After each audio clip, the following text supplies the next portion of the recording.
What's up, ladies and gentlemen? It is the TheFlyYoungGentleman here, and I'm glad to be back. It has been too fucking long.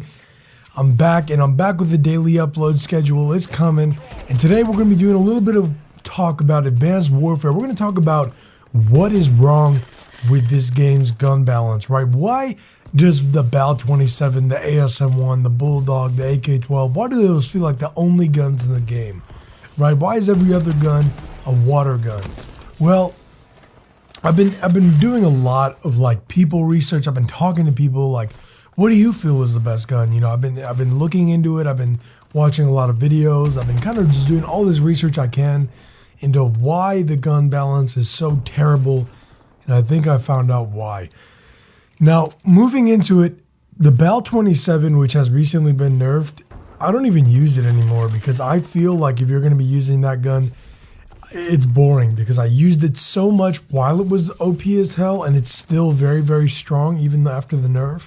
But I feel like it's not the best weapon because in Advanced Warfare there's a lot of running gun, and I found a new variant. I found a new gun for that, which I've already talked about previously, but I'll talk about again in a little bit. But the main weapons here, the reason why assault rifles, right? Assault rifles feel like the best class of weapons because they're all very, very, very strong. The reason why that is in Advanced Warfare is because they do so much damage compared to everything else, right? And it sounds like it'd be, you know, self-explanatory, but there's more to it than that. Now, submachine guns in this game are absolutely terrible in terms of time to kill. With the 6 shots to kill that most of them take at a distance, a lot of the gunfights you're having in this game are either going to be up close or from a distance. And the range on the assault rifles is incredible, and that's why they feel so strong. Because you're either in Advanced Warfare in a gunfight right in front of their face, or you're really far away. And the reason that is because of the map design. Now, every map, you're kind of flying across it in 5 seconds, right? Because you have that exosuit on, and they're really small. But there's some very long lines of sight. And assault rifles will help you get that edge on somebody who's very far away.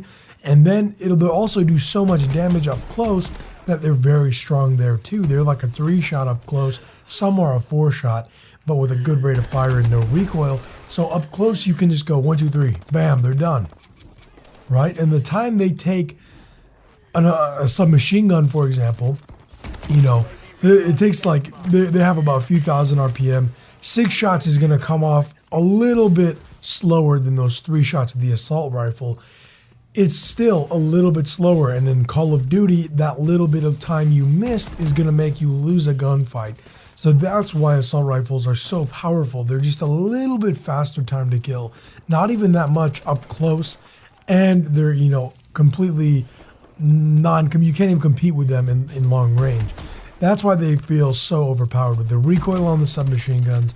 It's undoable. Now, if you had a scenario like in Black Ops 2, for example, where a lot of submachine guns were viable at long ranges, such as the MSMC or the PDW-57 or even the Shicom CQB, all of those weapons were so powerful at range because the recoil wasn't too ridiculous. They had a lot of recoil after they got nerfed, but they still were very powerful, and they were no more than a 4-shot to kill. They were very strong weapons. And that's why they felt so competitive with assault rifles, because they had range to them. And these submachine guns have no range to them whatsoever. Now the ASM-1 even, which has a lot of range, and it's almost there with assault rifles, the problem with it is it has a good amount of recoil long range. Like, you can really feel the recoil long range, and it does not help with the weapon at all. And the thing is that it goes up to 5, 6 shots to kill from really far. It says 5, but I really feel like I've gotten some 5 shots, and they didn't die yet. Also, another thing that's really, really competitive about the assault rifles is I feel like they have way more penetration than we really give them credit for. I've gotten quite a few wall bangs with my BAL-27 and when I used it every day, and it's insane. It's got a crazy amount of penetration, I feel, and the submachine guns have next to none.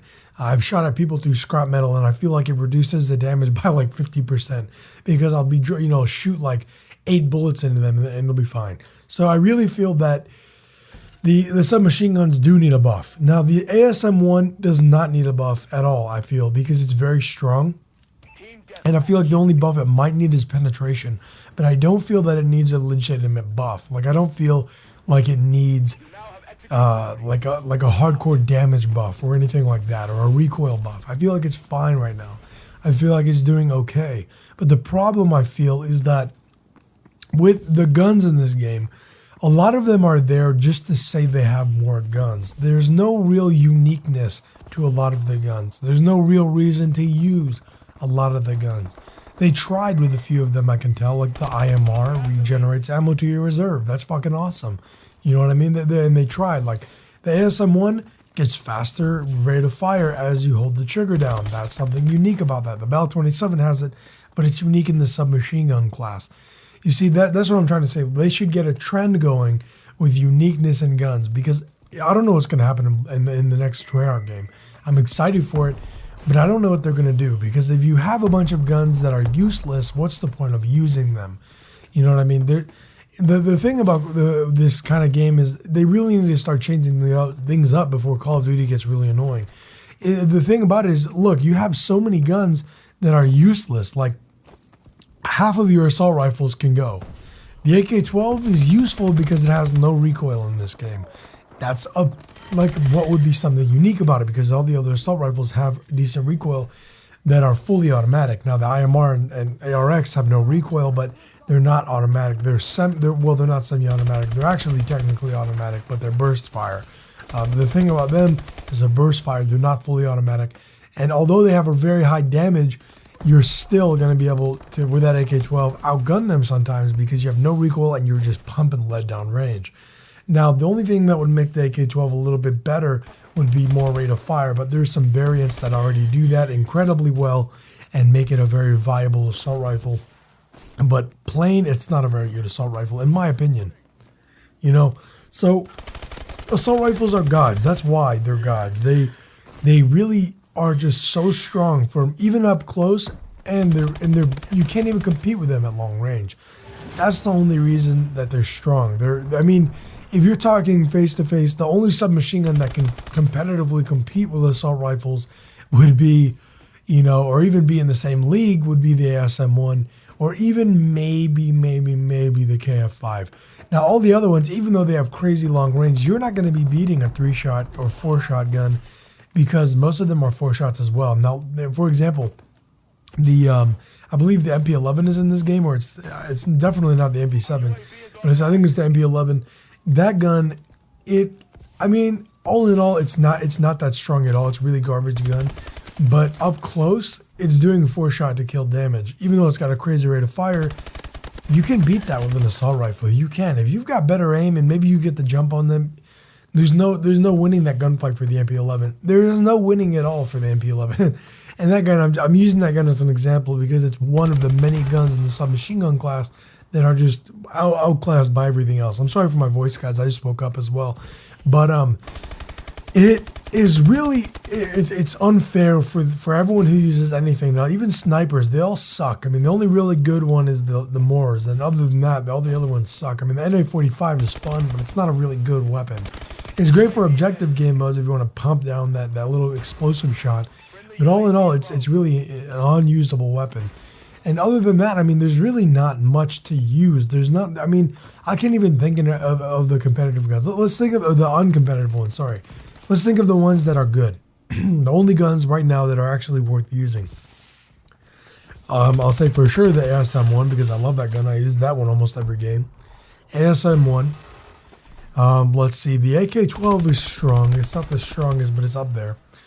The Bal 27 is still amazing. The what else? I mean, we've got the KF-5 is okay, but it's not up there. We've got, I don't know, that's pretty much it. The AK-12, Bal 27, ASM-1. I mean, the Moors is a good sniper. It's the best sniper there is, really. I mean, other than that, I mean, everything else is I mean, the IMR is strong too. And I mean, other than that, what else is usable? I mean, there's really not much. I mean, what else is there to use that you guys know of? I mean, what's a gun you guys use? Because I'm telling you, out of everything I use, those are the only ones. Everything's unbalanced as all hell. So that's it. I mean, that's pretty much all I can think of. I mean, there's nothing else that's more powerful. And the reason for that, like I said, is because assault rifles are so competitive at close range. And at long range, I mean, you don't even, there's no point in using a sniper. And that's it. That's all. The only reason why. Otherwise, I feel like gun balance would completely change. And they need to add more uniqueness. Like now they have the AE4. Cool. Let's get something more unique. Drop more than one gun for each map pack. Come on. I mean, it's not that hard to develop a weapon. Come on, drop more than one. Drop a couple, guns on us every DLC drop. I mean, how hard is it? Make us happy. Make more balance into the game because, I mean, they seem to be doing a lot, but I don't think they actually are doing a lot for gun balance because there's not much they can do for gun balance because they've already fucked it up so bad. So let's see what's going to be going on. Let's see if they change anything. But as of right now, I feel that the gun balance in Advanced Warfare is completely shot. They either need to choose to make it a long time to kill game where, all guns take a while to kill and then submachine guns will be slightly faster up close. Assault rifles will be slightly faster, medium range, stuff like that, and make it so that it's a long time to kill, or make it so everything kills you in a couple shots and make it every very, very fast game to be like time to kill like Ghosts. Make it like Ghosts time to kill, or make it like the original Black Ops time to kill. Don't make anything in between because that's what they have right now. And it doesn't feel right. They need to make either one. So that's pretty much it. That's my thoughts on the gun balance and why I feel that it really is so unbalanced and what I wish they would do. There you have it, guys. Now I'll have probably another video up tomorrow, or I'm sorry, probably today, for sure tomorrow. Daily uploads are back, ladies and gentlemen. And yeah, be excited. Tomorrow we might do some Destiny. Peace out, guys. Oh, and remember to Hive Classic and get that ass, man. I almost forgot, man. It's been a while. I'm coming back, guys.